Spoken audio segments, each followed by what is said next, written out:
This is what Samantha Markle reckons happened in that hospital room. Watch.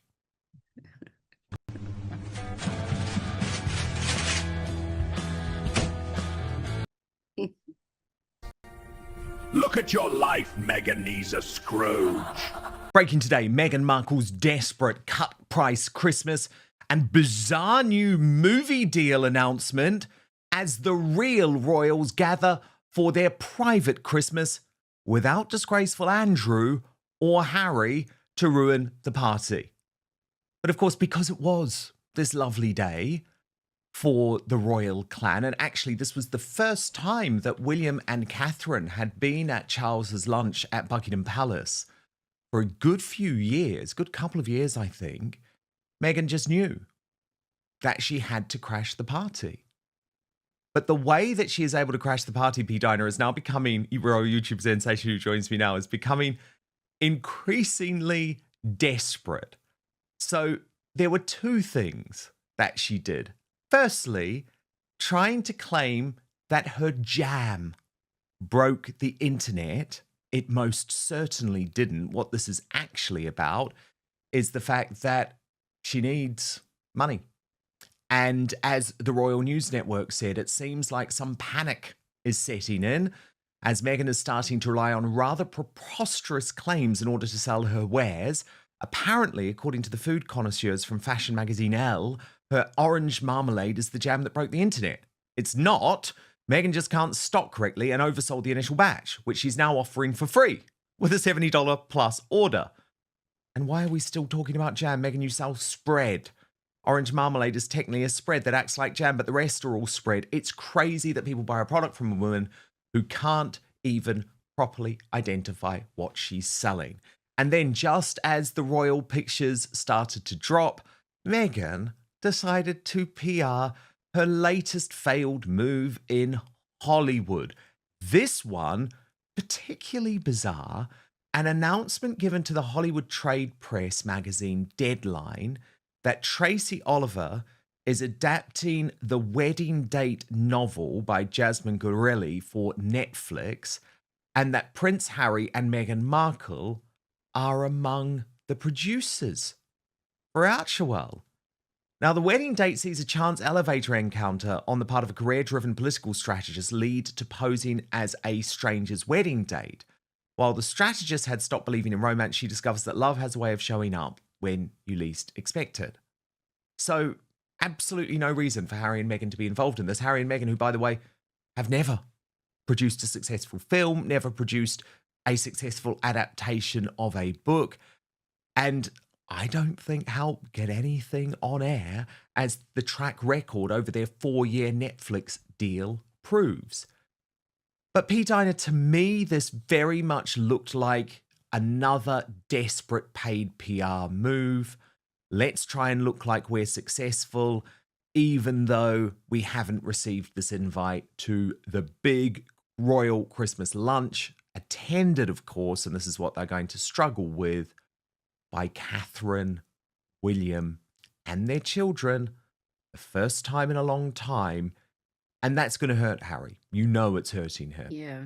He's watching his family all get together and seeing how his own children are not going to be a part of these traditions that he himself had a great time. I think Harry was someone that really enjoyed this time together with family. And when you can't share that with your children and to show them how you grew up and meeting his cousins, this has to hurt Harry. And then to watch your wife be so invested in trying to sell jam and whatever, like this spread that she's got, like trying to make people think it is such a high selling product, when that becomes more important than just living your life and showing your way you grew up to your own family, like the importance of Harry's life evolves around Meghan's products. When you think about it,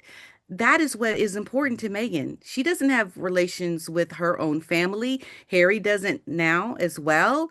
So their lives are revolving around the superficial, money-making, PR, trying to help their brand essentially money making.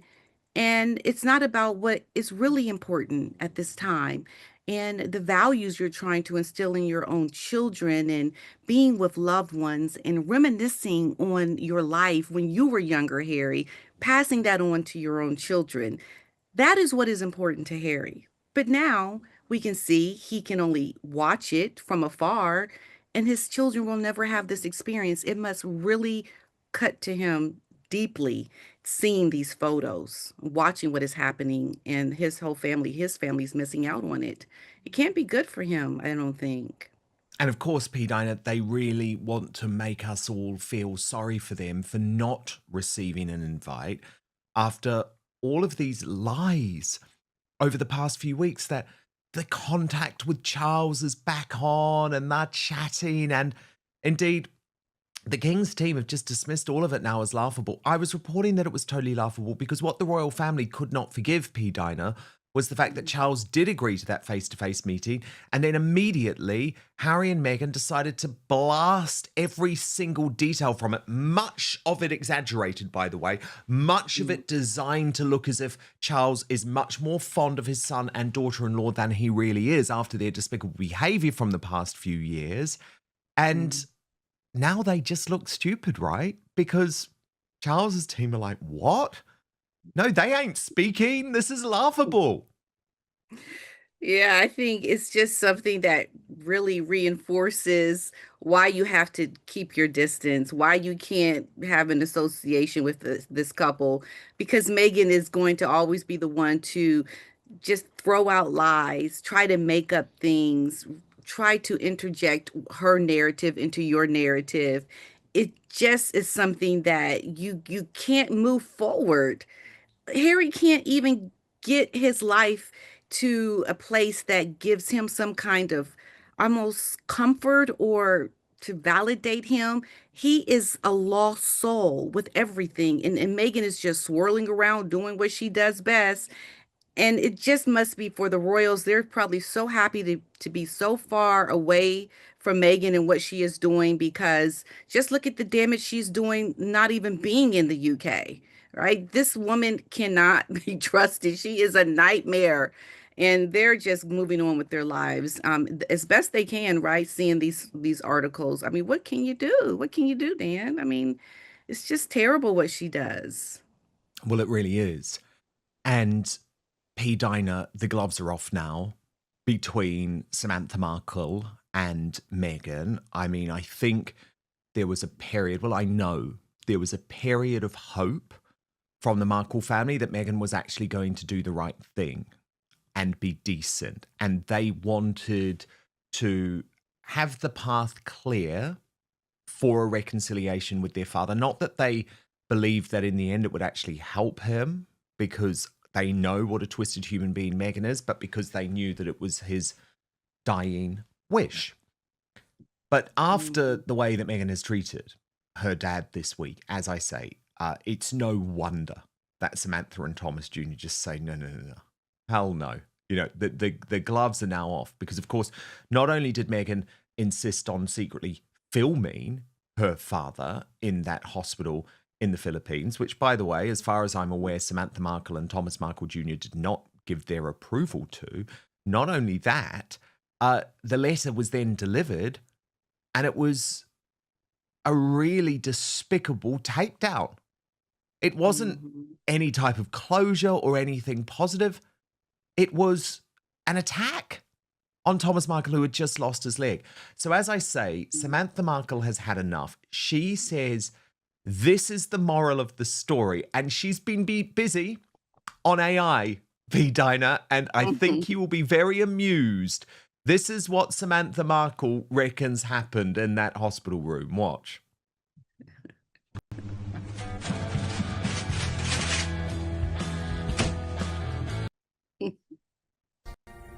Look at your life, Meganeza Scrooge. Oh my God, that's so good. Can we just take one more look at them? Because I think that's so good. Let's just watch again.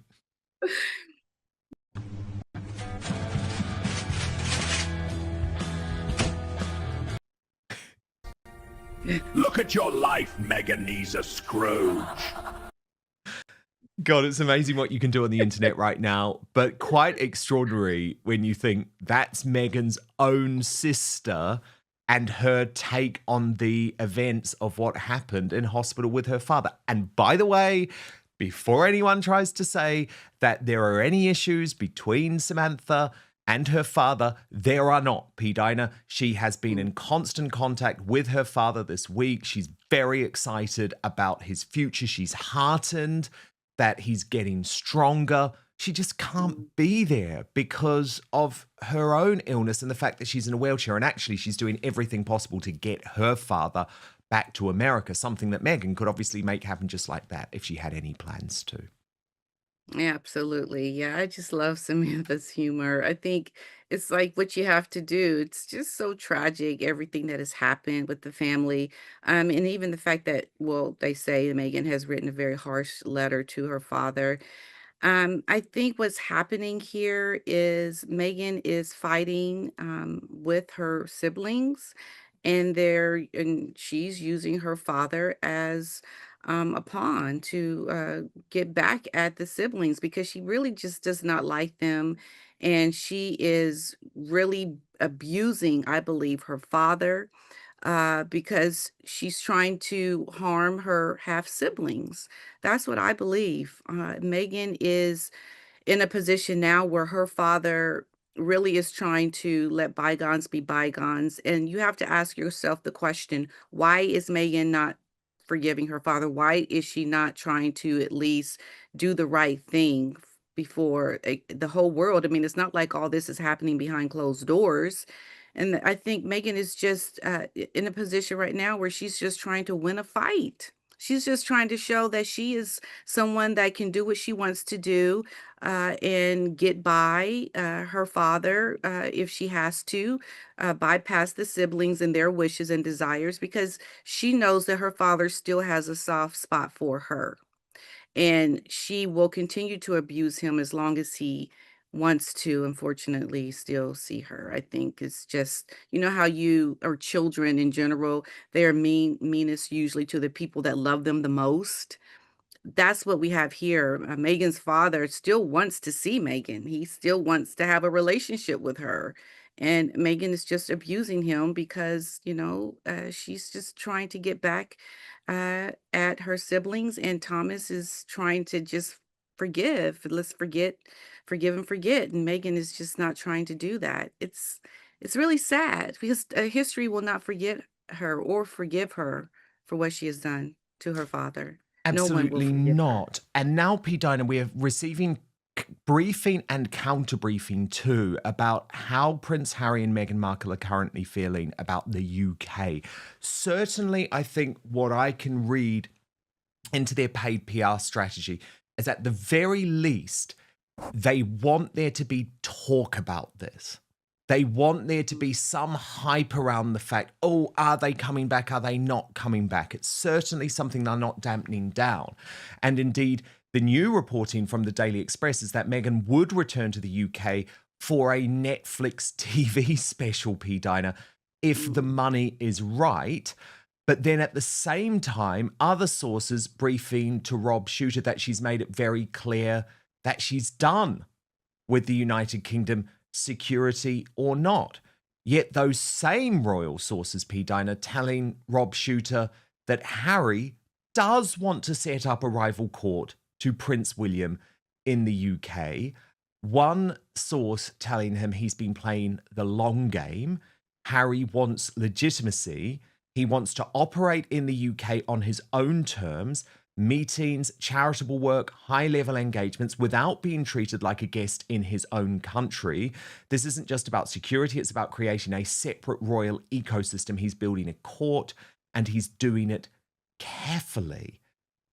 William has his court, Harry wants his. This isn't about a return to the family, it's about competing with them. And I'm just like, Pete Diner, all of this briefing is just so gross, so grim, especially at Christmas time, especially when King Charles is struggling to maintain some sort of authority and some type of order. And of course, we'll come to his big announcement very shortly. But what do you think they're trying to achieve here? That's what I can't work out. Is it literally just throwing shit against the wall at the moment and seeing if anything sticks? That's what it sounds like. I mean, Harry is not aligned in purpose, as I always say with Meghan. Meghan wants one thing, So Harry true. wants another.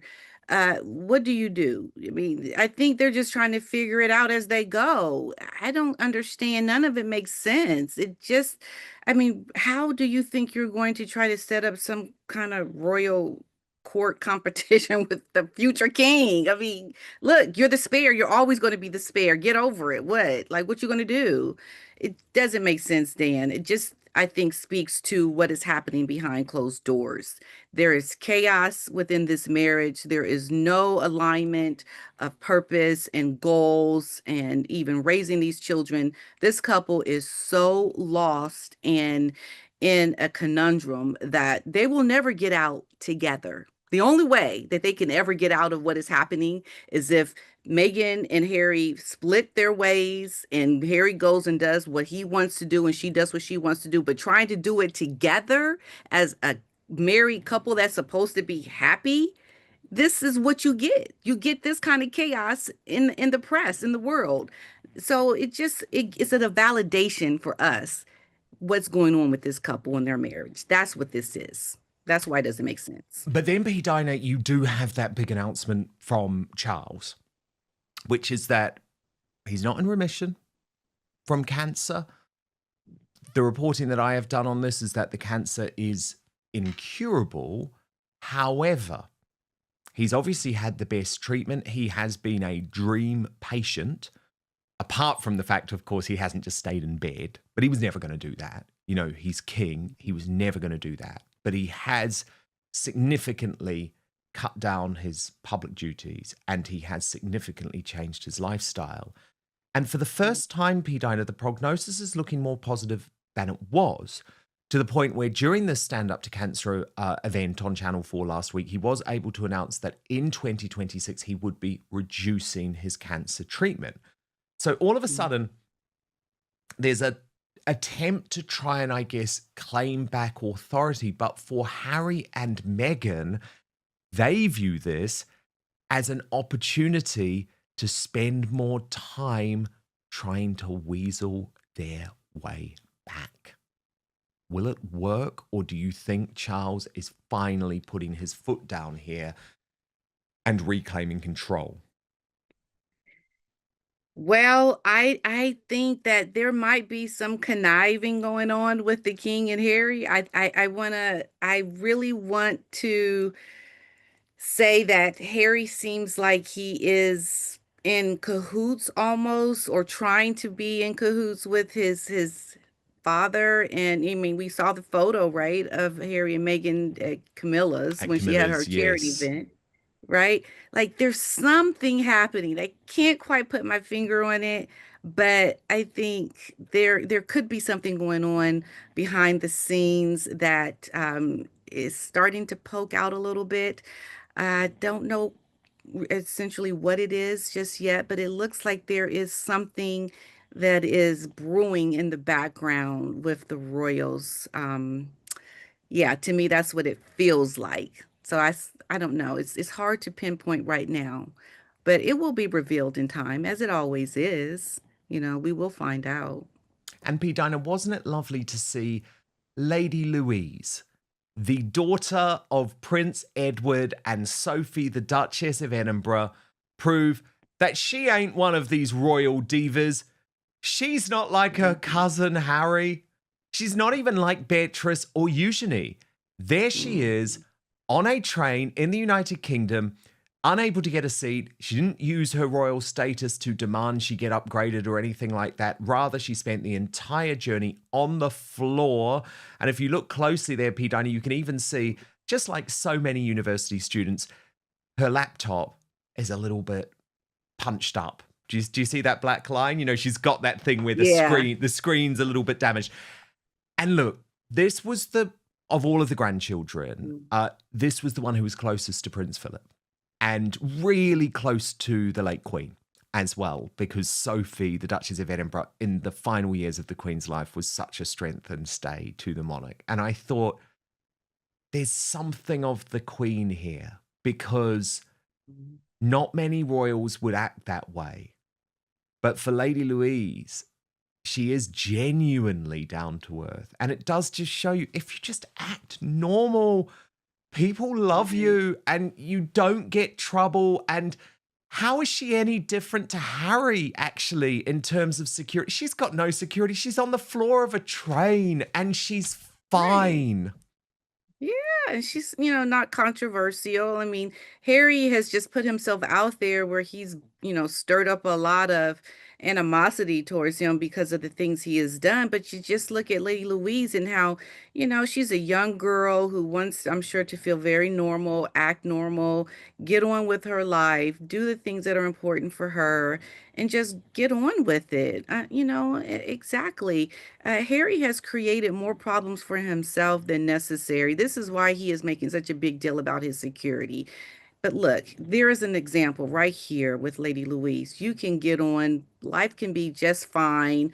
Harry must, I think, almost miss some of the simplicity of his life, how it could have been for him had he not wanted such a wife that wanted to be so much in the public eye as a celebrity. I think that's part of his problem. But yeah, she's a great example, and it's nice to see that she seems to be very down to earth and growing up just fine. She seems like a very sweet young lady. Indeed, indeed. Well, look, P. Diner, thank you so much. But a quick reminder, next week we will be here on Christmas Eve, and I think it's a pertinent moment at that point to look inside the royal Christmas. What are we expecting this year? It's going to be a bit of a different year, isn't it? Because obviously you've still got the shadow of Harry and Meghan, but you also have Andrew not there. I know he Mhm. wasn't there last year either after that controversy, but really the first time that he has almost been formally banished from the family. So, what is that royal Christmas going to look like? We will check into that next week as we uh, continue our special Christmas look at the British royal family. Prince Andrew could become a serious liability to the royal family if King Charles cuts him off completely, with experts warning he may be tempted to sell royal secrets for cash. Royal commentators have raised concerns that the disgraced former Duke of York, now largely stripped of titles, income and status, could seek alternative ways to fund his lifestyle if his financial support is withdrawn. With his only guaranteed income believed to be a modest military pension, analysts say the risk to the monarchy should not be underestimated. Speaking on The Sun's royal exclusive show, royal commentator Samara Gill warned that Andrew, 65, could be drawn into revealing private details about the royal family in exchange for money. She suggested that as more damaging revelations continue to emerge, he may feel increasingly inclined to trade secrets for cash if his financial situation worsens. GB News royal correspondent Cameron Walker echoed those concerns, saying that while Andrew no longer holds an official public role, he remains the King's brother and therefore still connected to the inner workings of the firm. Walker explained that completely cutting Andrew off financially or removing housing support could push him into a dangerous position. He has to get money from somewhere, Walker said, adding that Andrew's only confirmed income is his military pension, which is understood to be relatively small. The commentator warned that desperation could leave Andrew vulnerable to outside influence, drawing parallels with his past association with convicted paedophile Jeffrey Epstein. That association happened when he fell into the wrong hands financially, Walker said. The danger is what happens next. Speculation has also grown over whether Andrew could follow the path taken by his nephew, Prince Harry, by releasing a tell-all memoir. Harry's book Spare, published in 2023, caused deep divisions within the royal family and exposed private family disputes to a global audience. Andrew's isolation has become increasingly visible. This week, he was formally stripped of his final military title, Vice Admiral, after already losing his prince title last November. He was seen riding alone in heavy rain as the rest of the royal family gathered at Buckingham Palace for the King's pre-Christmas lunch. Further embarrassment followed the release of newly published images by US lawmakers linked to investigations into Jeffrey Epstein. Although Metropolitan Police have confirmed Andrew will face no further action over claims he tried to smear his accuser, Virginia Giuffre, the scandal continues to shadow him. Andrew is also expected to vacate Royal Lodge in the new year and is reportedly considering relocating to a dilapidated property near Sandringham, adding to perceptions of his dramatic fall from royal grace. Royal expert Ingrid Seward described the loss of Andrew's honorary military rank as a giant blow, saying his identity had long been tied to the armed forces. She noted that his service, particularly during the Falklands War, was a source of pride and stability in his life. Seward added that Andrew may feel deeply embittered, believing he earned the right to retain his rank. She also said the Epstein scandal has permanently damaged him, warning that his name will forever be linked to Epstein's crimes. His association with Epstein has completely destroyed his life, she said, and probably the life of his family too. As pressure mounts and his options narrow, experts say the royal family faces a difficult dilemma: continue to support Andrew quietly, or risk the consequences of pushing him further into exile with potentially explosive results.